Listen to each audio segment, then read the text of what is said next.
আজ থেকে একটি মাত্র অভ্যাস আপনি শুরু করুন। একটি ডায়েরি বা খাতা নিন, তাতে প্রতিদিন কৃতজ্ঞতা প্রকাশ করুন। আপনার কাছে যা আছে তার জন্য ভগবানকে ধন্যবাদ জানান, কৃতজ্ঞতা জানান। দেখবেন আস্তে আস্তে আপনার জীবনে সেই সমস্ত কিছু ঘটবে যা আপনি চাইছেন আপনার জীবনে আসুক।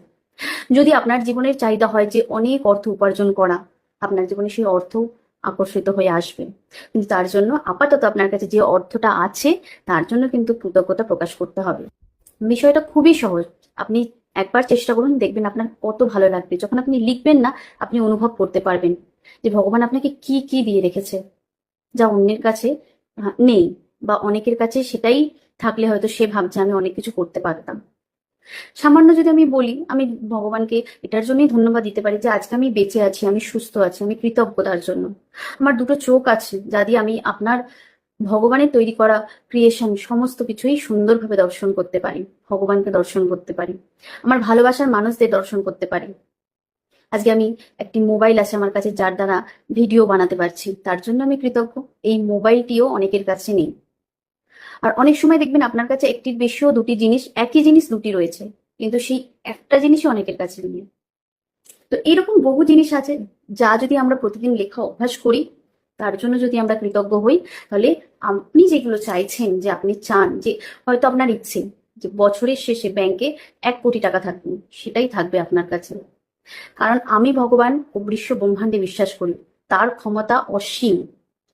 তার কাছে 1 কোটি টাকাটা কোনো ব্যাপারই নয়। কিন্তু তার আগে আপনি যেগুলো পেয়েছেন তার জন্য আপনি তাকে কখনোই ধন্যবাদ, কৃতজ্ঞতা কিছুই জানাননি। আপনি যেটা পাননি সেটা নিয়েই পড়ে থাকেন সবসময়, যে আমার কাছে এটা নেই, আমার সাথে কেন এটা হলো, আমি সব থেকে দুঃখী, আমার ভাগ্যটাই খারাপ, আমি আনলাকি। এই কথাগুলো বলে বলে বলে বলে আপনি তাদেরকে দুঃখী করে দিয়েছেন, তাদের কাছে দুঃখের ফ্রিকোয়েন্সি পাঠাচ্ছেন, যে আপনি দুঃখী থাকতে চান। আপনার জীবনে দুঃখ, তাই আপনার জীবনে সবসময় আপনি দুঃখের কথা বলেন।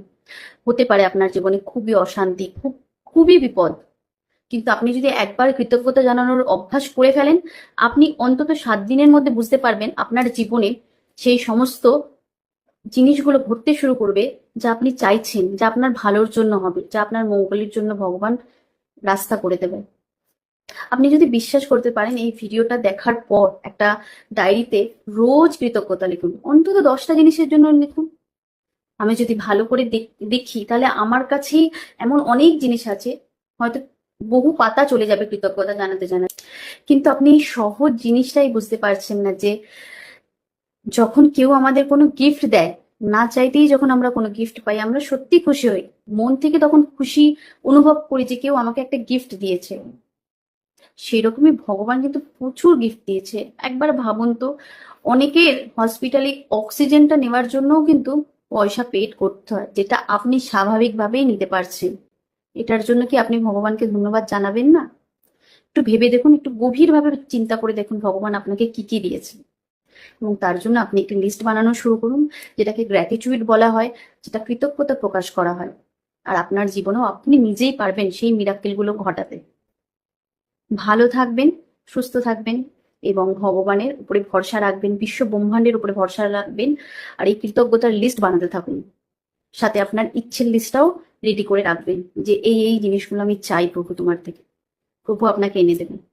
শুধু বিশ্বাস আর মনের জোর, আর কোনো নেগেটিভ চিন্তা না, কোনো নেগেটিভ চিন্তা করবেন না। ভালো থাকুন। রাধে রাধে। জয় জগন্নাথ।